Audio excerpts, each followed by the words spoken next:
নমস্কাৰ। দুপৰীয়াৰ সম্ভাষণ যাচিছোঁ। আমি অহা 18 মে 2025 ৰবিবাৰে মিৰ্জা ছোৱালী হাইস্কুলত সংস্কৃত ভাষাৰ ওপৰত এটা সজাগতামূলক কৰ্মশালা এটা পাতিবলৈ মনস্থ কৰিছোঁ।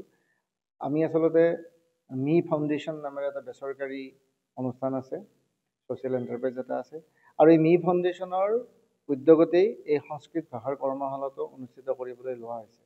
আচলতে এইটো আমি কৰাৰ উদ্দেশ্য হ'ল, আজি সংস্কৃত ভাষাটো হ'ল সকলো ভাষাৰ মাতৃ, কিন্তু বৰ্তমান সময়ত সংস্কৃত ভাষা প্ৰায় নিঃশেষ হৈ যোৱাৰ পথত। আৰু এই কথাটো মাজে সময়ে উপলব্ধি হয়, আমাৰো বেয়া লাগে। আৰু এই কথাটো এনেই মুখে মুখে ক'লে মানুহে কিমানখিনি বুজিব, সেইটো এটা বিচাৰ্য বিষয়। আৰু সেইকাৰণে এখন কৰ্মশালাৰ যোগেৰে যদি এই কথাটো মানুহৰ মাজত আকৌ এবাৰ আমি দাঙি ধৰিবৰ এটা প্ৰয়াস কৰিছোঁ, ক্ষুদ্ৰ প্ৰয়াস, আৰু মই আশা কৰিছোঁ এইটোত আমাৰ সকলো মানুহখিনিয়ে, বিবেচক মানুহখিনিয়ে যাতে ইয়াত অংশগ্ৰহণ কৰি এই সাফল্যমণ্ডিত কৰে, তাৰ কাৰণে আমি অনুৰোধ কৰিছোঁ এক প্ৰকাৰ এই মাধ্যমৰ জৰিয়তে। আকৌ নতুন প্ৰজন্মই সংস্কৃত ভাষানো কি আচলতে, সংস্কৃত ভাষাৰ যিমান তাৎপৰ্য আছে, এই সংস্কৃত ভাষাৰ তাৎপৰ্যটো আজি নতুন প্ৰজন্মই বুজিয়েই নাপাব। সংস্কৃত কি ভাষা, ডেড লেংগুৱেজ বুলি ভাবি যাব।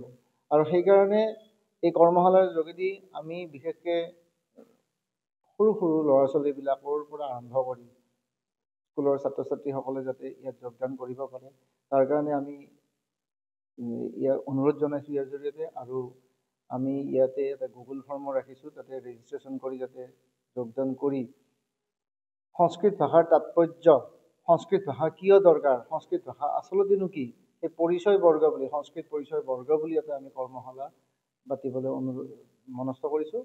আৰু সেইকাৰণে সকলোকে ইয়াতে সহযোগ কৰিবলৈ আমি অনুৰোধ জনাইছোঁ।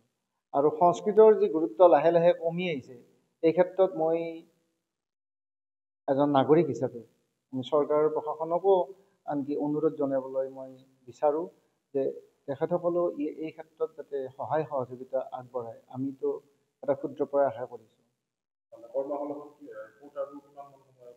কৰ্মশালাখন আমি 18 মে ৰবিবাৰে, অহা ৰবিবাৰে মানে পৰহি, মিৰ্জা ছোৱালী স্কুলত, মিৰ্জাত অৱস্থিত মিৰ্জা ছোৱালী স্কুলত পাতিবলৈ মনস্থ কৰিছোঁ। 7:30 বজাৰ পৰা আৰম্ভ হ'ব।